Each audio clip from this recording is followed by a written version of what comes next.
Nah, apakah di dalam YouTube ini tuh dimungkinkan terdapatnya kartel itu, Bu?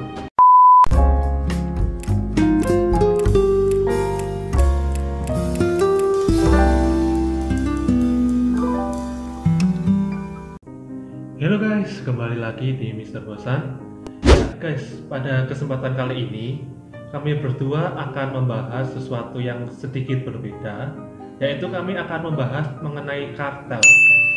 Kartel ini di dalam dunia usaha termasuk dalam salah satu jenis unfair competition atau persaingan usaha tidak sehat. Nah, di dalam dunia usaha sendiri, kartel ini merupakan salah satu momok bagi pelaku usaha, khususnya bagi pelaku usaha yang kecil dan juga menjadi momok bagi konsumen. Nah, pada kesempatan kali ini kami akan membahas apakah kartel juga ada di dalam YouTube. Ya, tanpa panjang lebar, mari kita masuk ke pembahasannya.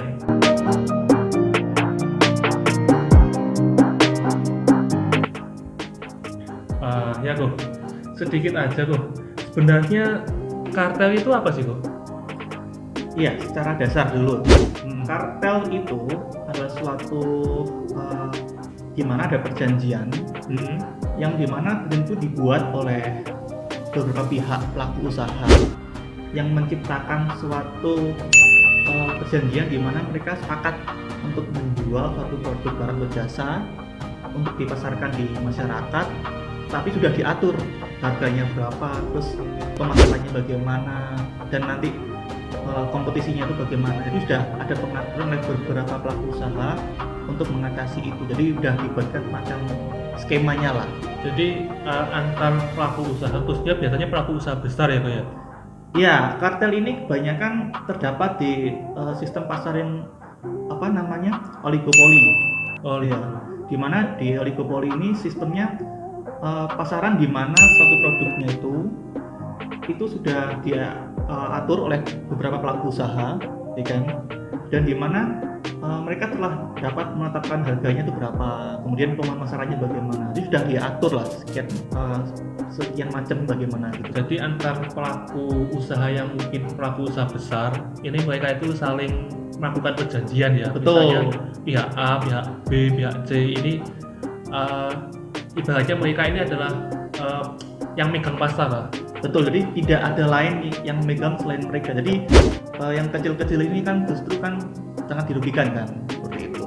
Oh gitu. Jadi mereka ini yang istilahnya kayak ini ya, dia yang menguasai pasar, dia yang mengolah harga itu seperti apa, distribusi barangnya itu seperti apa, pemasukannya itu seperti apa, masuknya itu dalam kartel ya. Betul, dan kompetisi kan menjadi tidak sehat kan dari situ kan. Iya, konsumen ujung-ujungnya dirugikan juga. Betul, karena konsumen kan mau nggak mau kalau dia membelikan ya di pelaku usaha tersebut kan, dengan harga berapa ya dia mau nggak mau bisa menerima, kalau nggak mau ya harus beli kan gitu.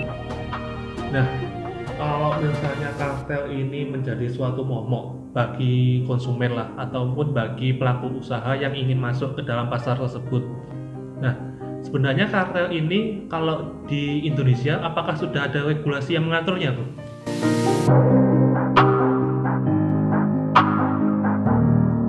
Kalau di Indonesia sudah ada. Itu di kartel itu diatur dalam pasal 11 ya. Di dalam Undang-Undang Nomor 5 tahun 1999 tentang larangan praktik monopoli ya dan persaingan usaha tidak sehat. Itu sudah diatur bahwa dalam pasal 11 itu segala macam perjanjian yang dibuat oleh pelaku usaha yang dapat mengakibatkan monopoli di satu pemasaran itu nggak boleh.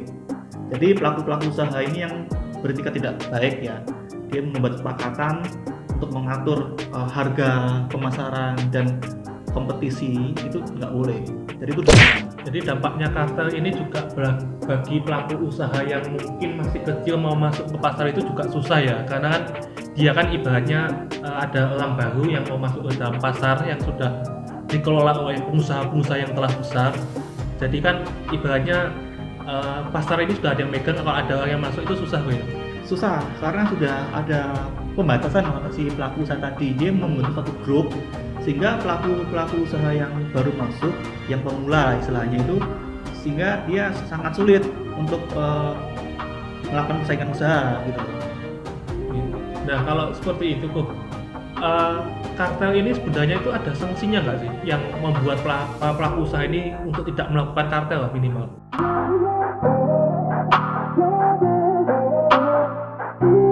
Ada sanksinya itu diatur dalam Undang-Undang Nomor 5 tahun 99 tadi, di mana ada 3 jenis sanksi sih. Ya, yang pertama adalah sanksi tindakan administratif, yaitu contohnya berupa pembatalan perjanjian tadi yang membuat satu kelompok tertentu untuk monopoli itu nggak boleh. Ya. Yang kedua ganti rugi.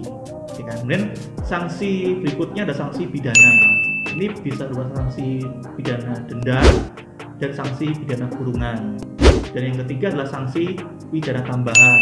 Ini seperti pencabutan izin usaha dari perusahaan pelaku usaha tersebut, seperti itu. Jadi juga ada sanksinya ya di. Tentu pasti. Nah, kalau dalam dunia usaha kan jelas kok. Nah, ini agak sedikit out of the box, gitu kan. Nah, kita kan misalnya ini kan industri yang sekarang ini kan lebih ke industri hiburan ya, entertain ya, kan sekarang ini lagi naik-naiknya, banyak kan ada industri musik, video dan semacamnya. Nah, apakah di dalam YouTube ini itu dimungkinkan terdapatnya kartel itu, Bu?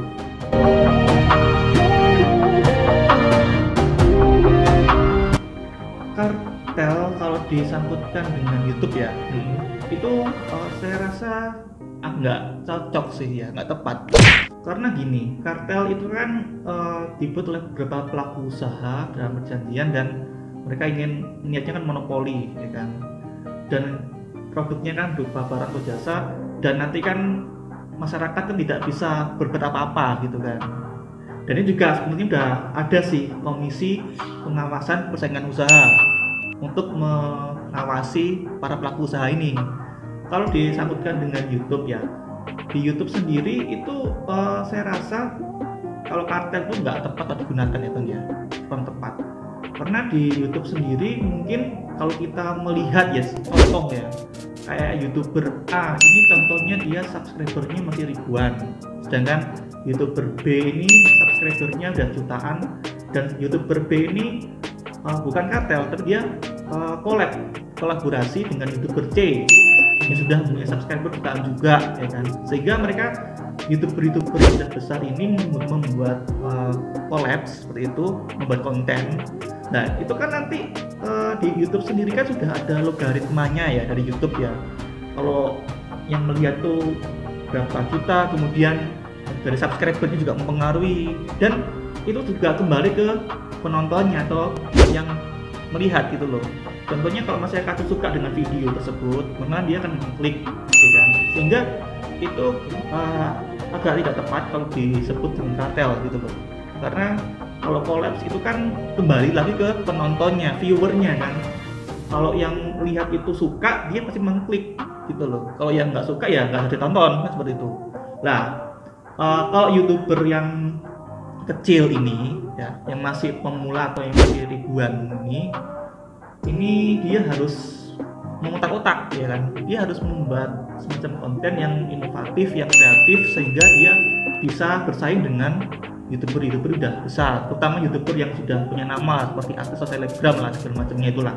Jadi dia harus semangat terus ya membuat konten terus. Ya jadi itu yang dapat dilakukan sih, seperti itu sih Con. Kalau di YouTube kan ini lebih ke pekerja seni mungkin tuh ya. Betul, YouTuber kan masuk pekerja seni ya. Jadi ya kalau dikatakan bukan pelaku usaha juga sih, jadi lebih cocok tuh pekerja seninya, konten kreatornya. Iya, jadi kan juga wajar para pelaku seni ini kan saling bekerja sama atau collab saja. Iya, nggak ada salahnya. Betul. Seperti itu. Nah guys, jadi kartel ini tidak tepat ya apabila dikaitkan dengan YouTube, karena kan juga kedua hal ini sangat berbeda, di mana YouTube ini kan merupakan hasil yang dihasilkan kan adalah sebagai konten ya, di mana pelakunya juga disebut sebagai content creator. Sedangkan kartel ini itu dikhususkan bagi dalam dunia usaha, di mana pelakunya adalah pelaku usaha. Nah, bagi teman-teman yang mungkin ada pendapat dan saran, dapat meninggalkan komen di dalam kolom komentar, dan jangan lupa untuk like, share, dan subscribe channel kami sehingga kami dapat memberikan video-video yang lebih menarik. Akhir kata, sampai jumpa di video kami berikutnya.